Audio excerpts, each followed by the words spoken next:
Magandang araw sa inyo mga kabansa. Kayo po ay nasa Iparas kay Paras.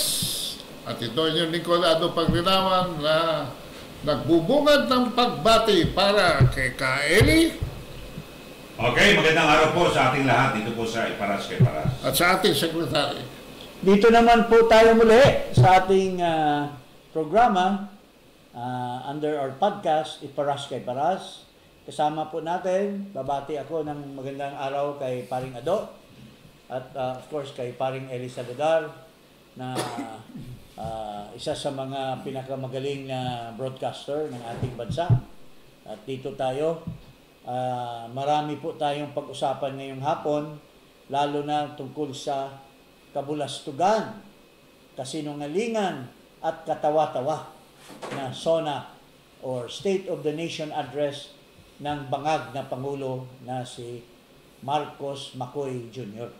Mahiya naman kayo, sabi. Mahiya naman kayo. Okay. So pakinggan muna natin at bigyan natin ng ating komentaryo. Kung ano ka babaw, ano ka bubuhan ang mga pinagsasabi nitong taong ito. Kaya sa mga nakikipagsabuatan upang kunin ang pondo ng bayan at nakawin ang kinabukasan ng ating mga mamamayan, mahiya naman kayo sa inyong kapwa Pilipino. Mahiya naman daw kayo Mahiya ka. sa mga pera alang-alang sa ating mga anak. Sino ba nangutang? Sino ba ang tinutukoy mo? Di ba anak mo kasama dyan sa mga pumapalakpak? Numero 1 pumirma sa impeachment. Ilan ba ang budget ng anak mo, Marcos Jr., na flood control project doon sa kanyang distrito? May ano ka ba? May lakas na loob ka ba na tanungin mo kung anong amount ang nalustay ng anak mo doon sa kanyang distrito sa Ilocos Norte, Marcos Jr.?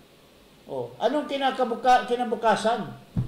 Hindi sa anak mo kasi isa siya sa mga membro ng Kongreso. Wala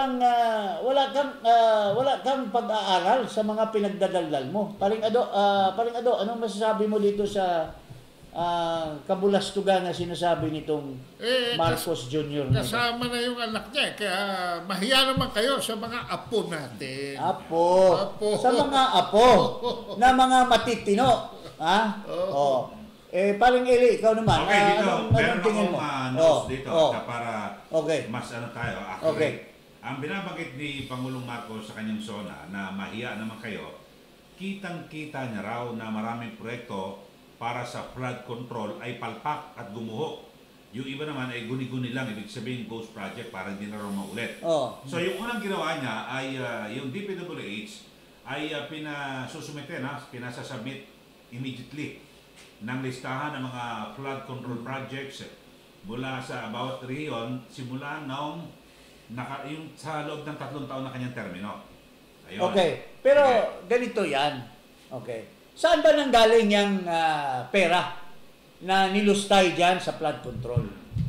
Halimbawa, noong 2025, nagsalita ang mga nakadiskubre na niyayari ng mga congressman at senador ang BICAM. Nagpunta sa Kongreso, sa Korte Suprema, ang iilan sa ating mga matitino na mga mamayan at kini-question yung mga blanco na dinagdag lang at dinagdagan yung blanco na resulta ng BICAM, mga kababayan. Pagkatapos ng BICAM na approve blanco, pinagdadagdagan ng ilan ang mga amount. Pero sino ang nag-release ng pondo na yan?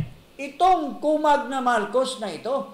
Tapos ngayon, sasabihin mo na mahiya naman kayo. Hindi ba ikaw dapat ang mahiya? Bakit mo pinirmahan yung budget na yan na nagdala o nakalagay ang mga pondo para lustayin ng mga proyekto na flood control. Ha? Hindi ba ikaw dapat ang numero 1? Bakit mo sabihin, mahiya naman kayo? Dapat hindi mo ba sabihin, mahiya tayong lahat? Dahil tayo ang may kagagawan nitong kabulastugan na ito. Ha? Ikaw, pinapasa mo ang responsibilidad mo pagka-presidente sa mga ibang mangungurakot na nung sinabi mong mahiya kayo, hindi nahiya, nagpapalakpakan.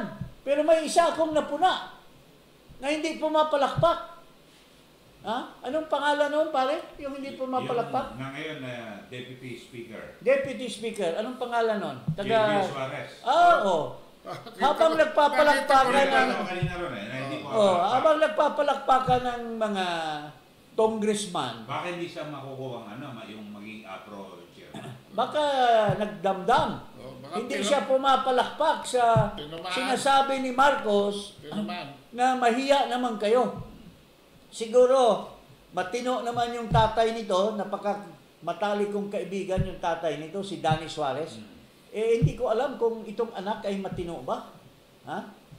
Pero hindi siya pumalakpak. Anong ibig sabihin pagka hindi ka pumalakpak pa? Hindi ka sumasang-ayon. Hindi ka sumasang-ayon. Ibig baka sabihin, tinamaan ka. tinamaan or hindi ka sang-ayon na bakit kami lang? Sabi siguro ni JJ, bakit kami lang ang mahiya? Di ba ikaw ang numero 1 mahiya dahil ikaw ang pumirma ng budget? So dapat tayong lahat. Dapat tayong lahat. Bakit mo pinapasa sa amin yung kabulastugan mo, Marcos? Sinasabi ni JJ Suarez. Kasi hindi siya pumalakpak eh. Kitang-kita sa intablado eh. Ha? So, anong masasabi mo, pare? Pero dito sa flood control, kasi di ba nung nasa Amerika siya, talaga nanalasa yung bagyo, habagat. Ako sa tingin ko parang naka-eskapo rito si Pangulo sa mga banat at panindisi. Kasi pinagmalaki niya nung 2024 zona niya na 5,500 flood control projects ang natapos na at marami pang ginagawa. At base sa 2025 yung General Appropriations Act, 300 billion pesos ang ilan sa flood control. So, yes. Sabi niya, wala. So, inaamin niya na mayroong corruption na safety. Pero balikan natin. Noong 2024 SONA, sinabi niya, pinagyabang niya na mayroong 5,500 flood control project. Natapos na. After 1 week, nabanlas daw. Sabi niya sa speech niya, ano magawa natin? Nabanlas yung mga flood control. Ha? So, that was in 2024. Ha? Towards August, September, October. Kasi a week after na nagsona siya, dumaguso yung napakalakas na ulan. At yung after kaya nga kinansyawan na siya na nasaan yung 5,500. Pero sa kabubuhan niya o sa kasinungalingan niya, bakit alam mo na wala yung 5,500, bakit mo pa rin pinirmahan yung 300 billion na flood control project? Kung napansin mo na wala pala yung 5,000, hindi ka ba nag-imbestiga si Amy Marcos Hindi mo ba pinapakinggan or siguro bangag ka nung araw na yan, hindi mo napakinggan yung inquiry doon na sinasabi ni Bunoan na wala kaming development plan or program for flood control. 1 billion a day ang ginagastos. And yet, 1 billion a day. Noong pinuna na yung 2025 budget at binisto yung mga blanco at binisto yung mga insertion doon, pinirmahan mo pa rin. You only took 21 billion. So, kung sino man ang numero 1 mabiblame sa kabulastugan na yan, sa katarantaduhan na yan, ikaw ang numero 1 na may kagagawa niyan. At ikaw ang numero 1, Marcos, na dapat mahiya. Hindi mo sila sasabihin na mahiya kayo. Dapat ang dialogue mo doon sa zona mo ay mahiya tayong lahat sa ginawa natin na paglustay ng pera dyan sa flood control. Hindi ba pare, tama yung sinasabi natin? What can you say about that, Paring Ado? Paulit-ulit na nga tayo dyan eh. Lalo na nung Ibunyag na sa loob ng 3 taon, 3 hanggang 4 na taon, no? Na panunungkulan niya, lumalabas yung flood control project niya was 283 billion a year. Samantalang pinababalatan niya kay Ping Lacson yung flood control program ni Duterte, yung flood control program ni Duterte, 105 billion a year lang. Ha? Ito, 300 plus. 300. Ito, halos 300. And wala pa makita. And yung flood control program is even bigger than the 200 billion allotted to the Department of Agriculture. Nasaan yung pagmamalasakit mo sa taong bayan? Yung food security. Ginagawa mong yung mga kakampi mo, ginagawa mong kumurakot at kumuha ng pera kasi akala mo magamit ng mga tao mo para mapanalo 100% yung mga kandidato mo. Yun ang tunay. Kasi you had the chance, Marcos, you had the chance to provide reform. Dumaan sa iyo yung 2025 budget. Nagyabang ka na I have the veto power. Pero ilan lang ang binito mo? 21 billion. Pinalusot mo lahat. And, bakit mo pinalusot? Sasabihin mo, nagmamadali tayo, 21 billion lang. Huwag mong lukuhin ang taong bayan. Under the Constitution, under the powers of the President can return, can bring it back, have it back to the House of Representatives and the Senate, yung budget na hindi nag-comply sa NEP or hindi nag-comply sa rules governing the approval of the budget. Pero nag-excuse ka dahil may usapan na kayo under the table. Para talaga doon sa election yun. Kung nag-announce mo na, I'm sorry, I have vetoed 21 billion. When you had the chance to have the budget reconstituted, to have the budget reviewed, to bring it back to the BICAM or bring it back to the individual House of Representatives and the Senate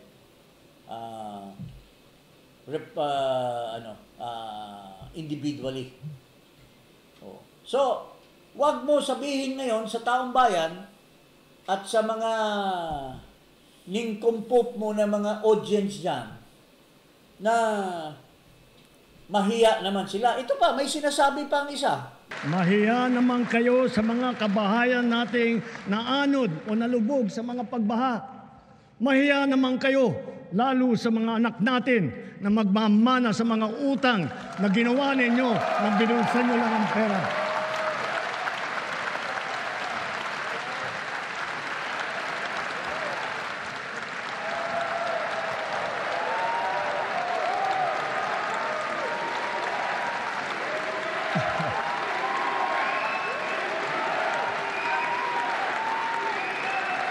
Grabe pare, yung mga pinapatamaan niya, napakakapal ng mga muka. Sila na nga yung pinatamaan ni Marcos, hindi pa nahihiya, nagpapalakpakan pa, at as if they are not the ones Marcos was telling about. Paring Eli, ano masasabi mo dito sa mga walang hiya na itong mga, sa panahon namin na mga congressmen kami? This never happened. Wala kaming ganun tindi na pangungurakot sa gobyerno. Saka parang mas maganda pa noon na legal na merong apidap. Kasi pag congressman ka, 70 million. Tama. Tapos pag senador, 200 ba? 270. Ngayon, minimum. Ngayon, depende pag malapit ka sa kusina, pwede ka makakuha ng video. At saka, even party list na wala man lang distrito, wala man lang bayan, mayroong flood control allocation. alam mo ngayon, kung hindi ba nilulustay nila yung pera, sa panahon namin 70 million per congressman, 200 million. Pero doon sa 70 million, paring Ado, 40 million infrastructure, 30 million soft project. Ngayon, ang minimum, bawat congressman, 500 million, pare. Grabe. Grabe. Either you are a party list, at sinasabi ni Martin Romualdez at nung kanyang asawa, na ang party list naman daw, hindi congressman, dahil pwedeng lumabag sa term limit eh. Bilo mo yan. So, ang nasa-sense ko dito, nag-i-expect sila lahat, pero hindi lahat nakatanggap. Kaya yung iba pumapalakpak. Pero yung mga walang hiya, pumapalakpak pa rin. Kunyari, hindi sila kumurakot. Tapos, pangalawa, pinapatawag kunyari niya si Manny Bunuan, nagsabi na yung Bunuan na wala siyang flood control program. So, paano? Kaya na kanya-kanya eh. Anong i-audit niya? Yung Manny Bunuan, walang kaalam-alam yan dahil ang may pakana ng lahat niyan, yung regional director at saka district engineer. Yes. Wala namang ginagawa yung tama yung Manny Bunuan na yan eh. Alam na natin yan, dinidiretso from DBM to the regional director. The regional to the, kasi nasa gaan na eh. Yung mga regional director ang kalkalin So, mo. ito, i-challenge ko itong Ganyan din ang racket buwang na presidente sa na ito agriculture, na ganyan sinungaling. I challenge you, Marcos. Sinasabihan mo ngayon na mag-imbestiga. To investigate sino yung may flood control projects, anong nangyari, nilustay ba, pero what can you do? Puro ka lang daldal. Did you tell the Filipino people that heads will roll? Did you tell the Filipino people na you will file cases against these people? And that you will solve it to the roots. Which is Wala naman eh. Which is the leadership of the Pakitang House. tao ka lang, kasi wala kang masabi sa zona mo dahil malapit ka na maging negative sa popularity mo at saka sa performance mo. So, gumagawa ka ng kunyari at the expense of the people na nagsisip-sip sa puwet mo at nagpapalakpakan at kakapal ng mga muka as if wala silang ginawa na masama sa taong bayan. Ang numero unong sasabihin mo dapat mahiya tayong lahat sa taong bayan dahil nilustay natin ang pera. Kaya ang nangyari, kawawa ang taong bayan. Nandyan sila, stranded sa mga kanya-kanyang lugar. Hindi makauwi dahil sa baha. Yung mga nabaha naman, na mga tao na nasa bahay nila, naanod, yung mga gamit nila, yung mga furnitures and everything. Kagagawan mo lahat dahil inaprubahan mo yung 2025 budget without reverting it back to where it should be. Dapat nabigyan ng reforma. Instead, what did you do? Ikaw ang may kasalanan sa lahat dahil binito mo lang 21 billion. At ang excuse mo ay nagmadali tayo baka mahuli tayo. Hindi ba kabubuhan yan, paring Eli? Ano masasabi nyo as parting words dito sa topic na ito?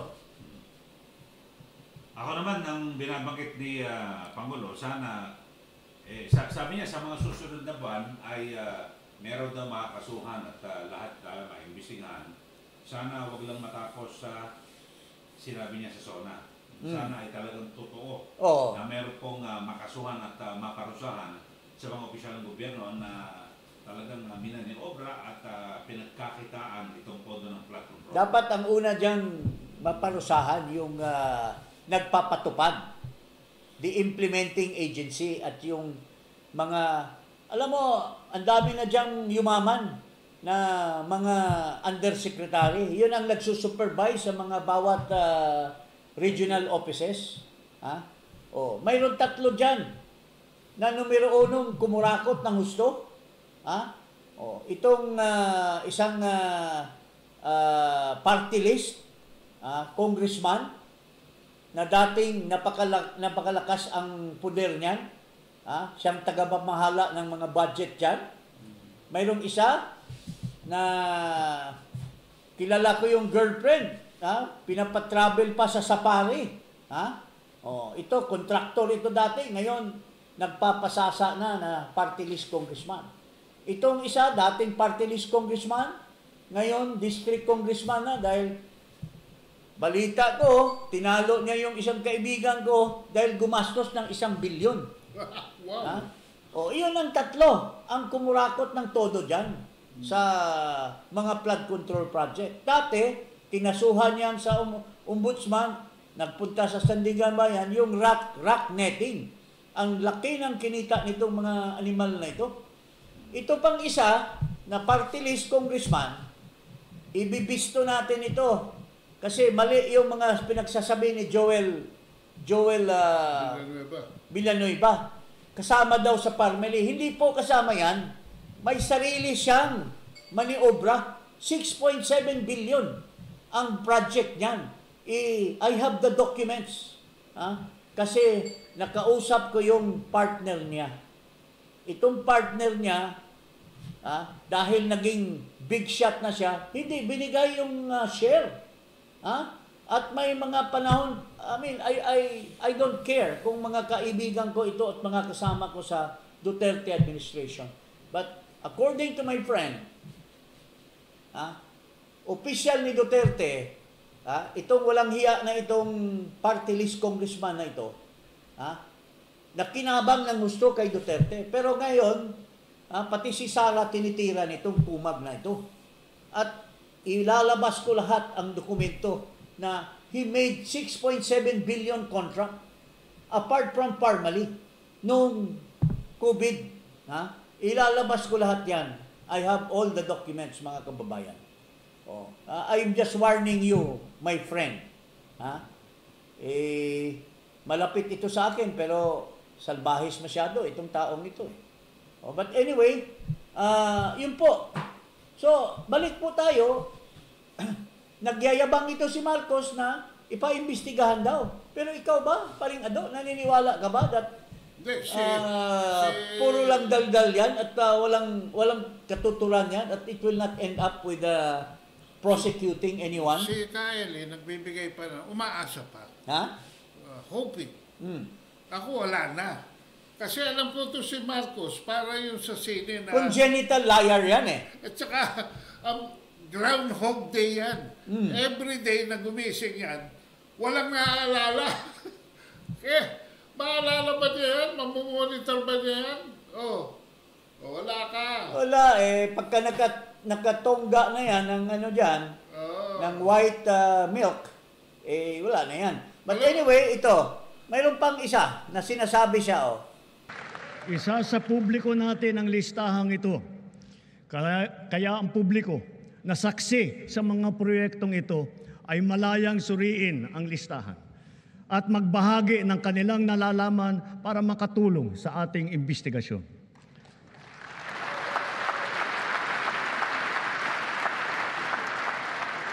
At the same time, there will be an audit and performance review regarding these projects to check, to make sure, and to know how your money was spent.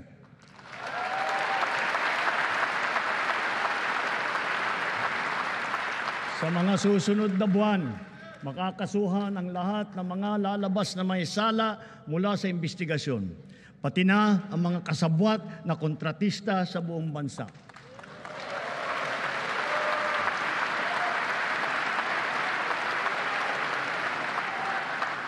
Kailangan malaman ng taong bayan ang buong katotohanan. Kailangang may managot sa naging matinding pinsala at katiwalian. Let's start with your close friends and relatives. Ipakita ng DPWH ang proyekto ng anak mo doon sa Ilocos kung ilan ang flood control project. Pangalawa, ipakita mo doon sa mga kamag-anak mo or kamag-anak mo sa Leyte at saka yung mga allied niya na mga party list. Kung ilang nilustay nila na proyekto. Yun, that's the only way. You start with people who are close to you in order to prove to the Filipino people that you are serious and sincere, Mr. Marcos. Oh. So, yun po, mga kababayan, ang anong sinasabi niya, parang Eli? He will, ibubulgar daw niya yung mga pangalan or pinasasabi niya yung mga listahan. Pinapasubmit. So why don't, tulad ni Duterte noon, yung mga drug addict, mayroon dyan isa, congressman ngayon, yung tatay niya, taga Zambales. Sinabi ni President Marcos noon, President Duterte noon, nung mga drug list, mayroong isa dyan, taga Zambales. Nasa narco list. At ngayon, yun ang maingay na maingay. Diyan sa mga young guns daw sila. Galit na galit kay pero noong nasa Malacanang ako, I was an awardee to Sikatuna Award. Nakasabay ko ito. Pumila pa kasi gustong makipagkamayan yung tatay at saka yung anak, kasama yung artista na konsihal. Yung artista na may asawa na sinabi niya, bakla daw yung asawa niya.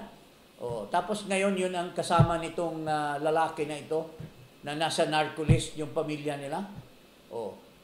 Ngayon, galit na galit kay Duterte, pero nung gabi na yun, na nandoon kami sa Malacanang, pumila, pare. Kasi gusto lang kay Duterte.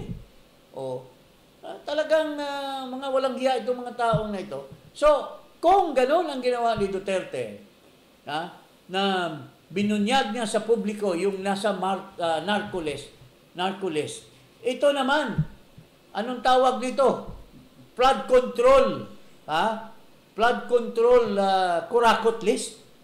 I'll challenge Marcos to ibubulgar muna sa publiko yan, yung mga pangalan yan, di ba, partner? Dapat lang para bukod sa mabanggit sa publiko, makasuhan naman yan para huwag na rin makatapos. Kasi ito itong numero 1 kumurakot ng gusto niyan, ang helicopter niyan ginamit ni Marcos noong eleksyon. Ito naman may helicopter. Itong isa. I think puro mga nakabili na yan ng nakabili na yan ng mga mamahalin na mga kotse. May mga bahay pa sa Paris. Yung asawa, kung ano-ano mga binibiling mga mamahalin na bags. And I'm not talking of only one. I'm talking of so many of them. These people. So, dapat ibulgar mo yan, Marcos, if you really mean to say that you want to reform this country in the next less than 3 years of your administration. Pero yung binabanggit niya naman sa bigas na 20 pesos. Kasi marami rin ang nagtatanong. Maraming hindi nakaka-access sa bigas dahil sa limitado yung lugar ng mga kadiwa. Okay, pakita muna natin yan. Kung nasa na ang 20 pesos na bigas, ito ang aking tugon. Napatunayan na natin na kaya na natin ang 20 pesos sa bawat kilo ng bigas nang hindi malulugi ang ating mga magsasaka.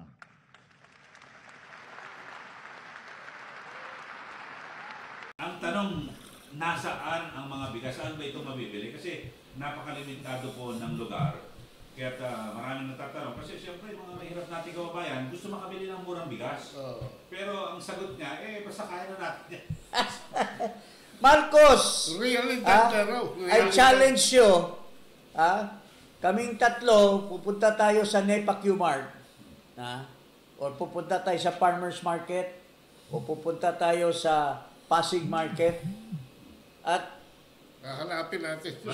Sumama ka sa aming tatlo, at hanapin natin saan yung 20 pesos mong bigas. Wala yan, nasa Kadiwa Nasa Kadiwa, mabaho na bigas, Iilan lang ang nakakabili. Pagka nagyayabang ka, Mr. Marcos, dapat buong Pilipino, buong Pilipinas, buong sambayanan, mga taong bayan ay may access to that 20 pesos. Yes.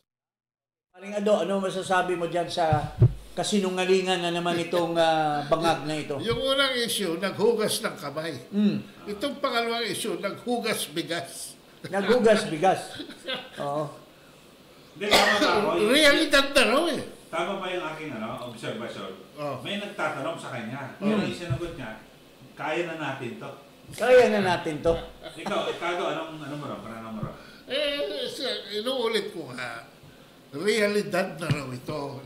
Under his term. Ng 20 pesos. In the last 3 years, walang 20 pesos. Ngayon daw, makakabili ka na daw ng 20 pesos dahil na solve na niya yung problem. Pero ito ay may subsidy galing sa gobyerno. Yes. Taxpayers money. Taxpayers money.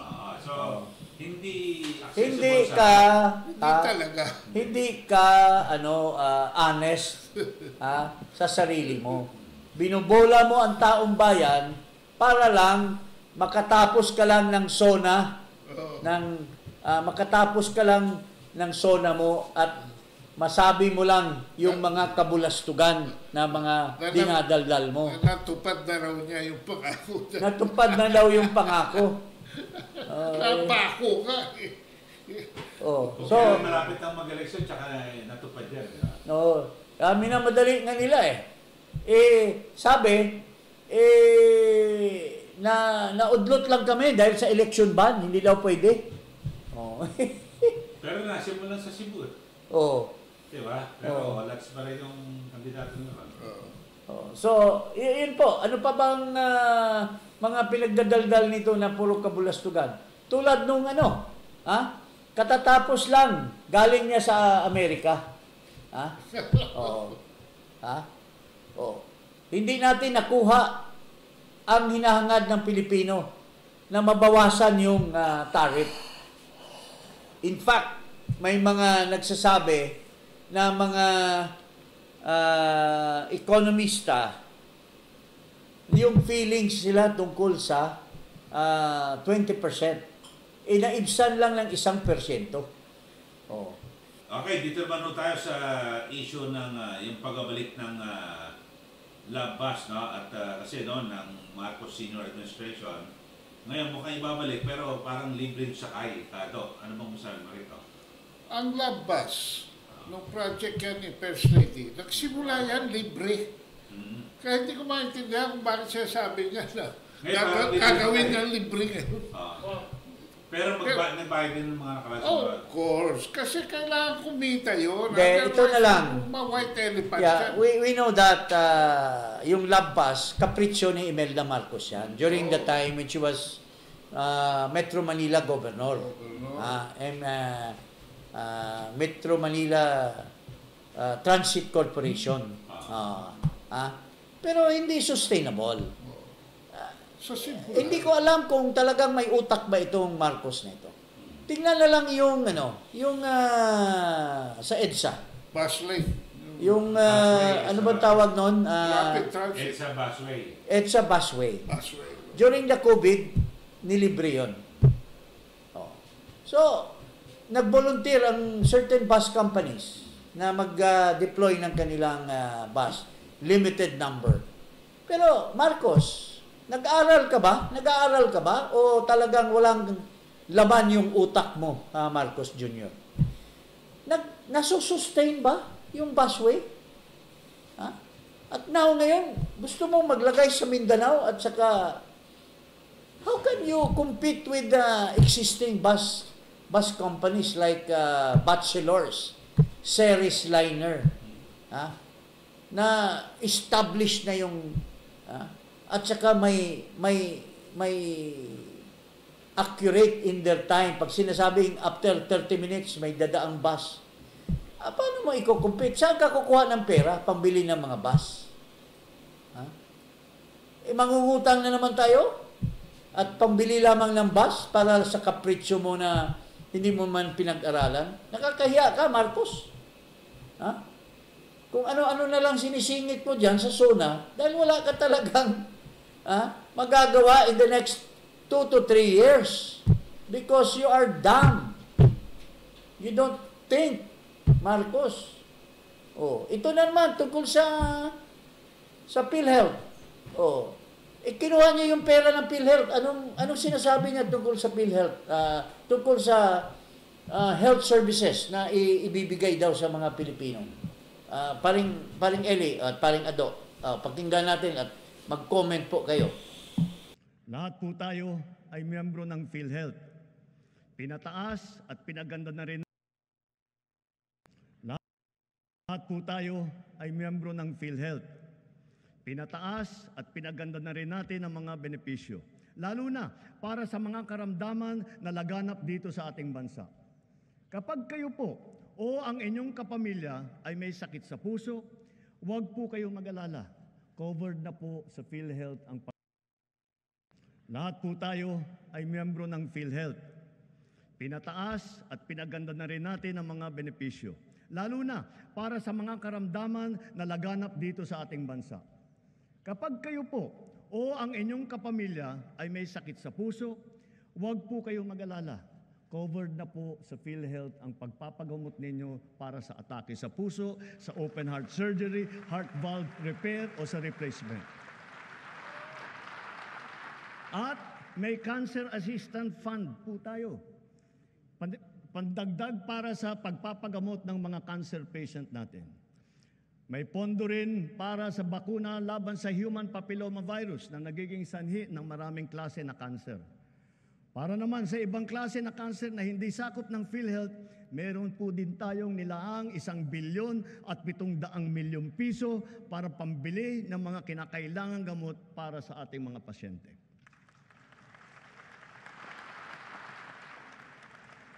Sa mga nagdadialysis, ang mga session ninyo na 3 beses sa 1 linggo, libre na sa buong taon.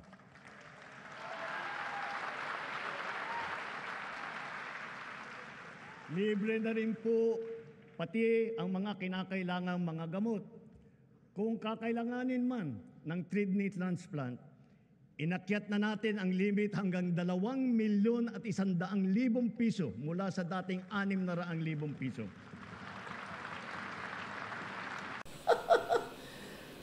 Kinuha niya Alam mo yung kasi pera. itong kumag na ito, hindi nagbabasa lang, hindi mo na pinag-aralan yung speech niya kung doable ba or pangyayabang lang or can you imagine? Saan niya nakuha yung idea na open heart surgery, cancer, kidney transplant. Saan mo kukunin yung pera niyan? May pera ba yung PhilHealth? Kinuha nyo na nga yung pera ng PhilHealth. Puro payabang lang ito. Do you know how much would it cost you to have an open heart surgery? Milyon yan, 1 milyon. Sa dami-dami nagpapa-heart surgery ngayon sa mga private hospital, masasagot ba ng PhilHealth yan? Yung cancer. Saan mo kukunin yung pera?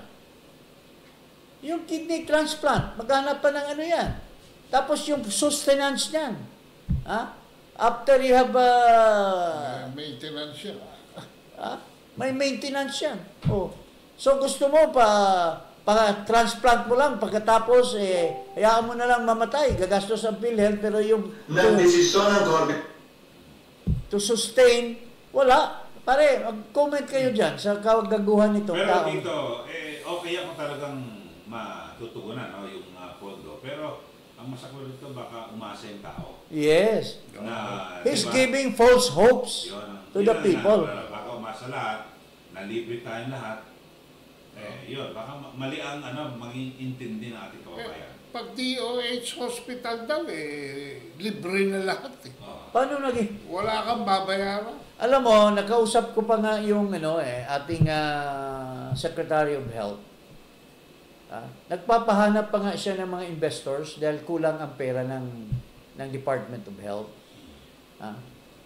Even sa dialysis services, kulang ang dialysis centers. So, how can you comply or fulfill this braggadocio statement of this bangag na Pangulo? Kung ano lang maisip, ilalagay. Tapos, kung sino man yan gumawa yan, I don't think the Department of Health or the Secretary of DOH would even suggest that because he knows the limitation of the Department of Health. And yet, the bright boys of Malacanang, yung mga binabayaran para sumulat ng speech, kung ano-anong nilalagay, niloloko nyo itong kumag na Pangulo na ito. Na wala man lang pag-aaral sa sasabihin niya, tapos hindi bibigyan mo ng pag-asa ang taong bayan, tapos mag-aasa, magkabuhol-buhol, kawawa ang PhilHealth dyan. Kakawawain mo ang Department of Health because nagdadaldal ka, but the agencies concerned cannot cope up with what you're saying. Sila puputukan. Silang mapuputukan. Kawawa ang mga ordinary na mga empleyado dahil Sa kanila magre-reklamo. hinahatak mo sila at pinapasubo mo sila na wala ka naman talagang pag-aaral sa mga dinadaldal mo, Marcos. Pero siguro ngayong panukalang 2020 national budget, pwede 2026. siguro yung mga 2026, yung mga pondo sa flood control, baka pwede mo ilagay sa health para mas matugunan yung binabanggit niya. Para hindi naman maipit sa sina Secretary. Pero kawawa naman kung wala ng flood control program. Sino Kasi kawawa ang tao dahil hindi siya makarating sa hospital, mamatay na kasi nagbaha. O kung may heart problem, mayroon kang pera, nilipat mo yung pondo ng flood control sa heart surgery or kidney transplant. Mahirap lang ako. Binaha yung aking daan. Hindi ako makadating doon sa surgery ko. Kailangan libre na rin ng jet ski. Kailangan mo nang higupin yung tubig. At ilagay ni Marco sa... dapat higupin ng tubig para walang baha. Yung kalahati ng budget, kasi sinasabi, yung kalahati ng budget sa flood control, napupunta sa corruption Okay. Kunin mo yung kalahati na, ilagay mo sa health, tapos talagang yung kalahati matitira, talagang sa project. Pwede kung sincero siya. Pero, don't you think you should start in your own backyard? Dapat muna, kung sincere ka, ibalik mo muna yung pondo na kinuha. Di ba? Kinuhanan mo ng pondo ang PhilHealth Balik muna. Ibalik mo muna. You show your sincerity. Tsaka pakita yung You show that you are in control of the government. Kasi bago ka magdadaldal ng mga ganito mga programa na hindi mo naman mapapatupad. Tama ka naman, paring Eli.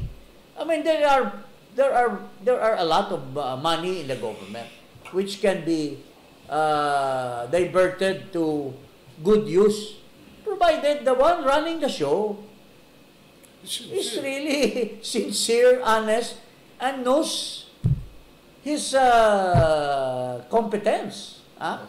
Kung ganito lang, daldal lang sa SONA, tapos after SONA, wala namang follow-up, paano mangyayari sa bansa natin? Sige. So, abangan natin kung lahat ng mga binanggit ng ating Pangulo ay matutupad. Ilista. Yes, isa natin. Babantayan natin yan dito sa Iparas kay Paras. Kami, hindi kami matutulog at babantayan namin talaga yan. Baka magkasakit tayo. Dalawa lang tayo. Si Ato lang ang natutulog dito.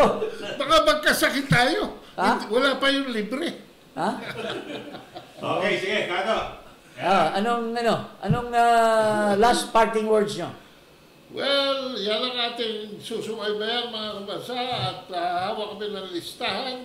Iisa-isayin natin yan habang papunta tayo sa fifth zona. But before we close, nagtataka tayo, gumastos ng milyon-milyon para pumunta sa Amerika. Pero bakit wala siyang binanggit? Bakit wala siyang report sa taong bayan na yun naman ang pinag-usapan ng husto ng mga ekonomista, ng mga industry, mga Exporters Federation of the Philippines. Ha? Oh, ha? Nag-uusap sila. Ha? Oh. Madidislocate daw ang mga exporters. Pero yun ang mga inaabangan ng taong bayan na mapakinggan. Marcos, inaabangan po kayo na sabihin mo, oh, gumastos ako ng ganito.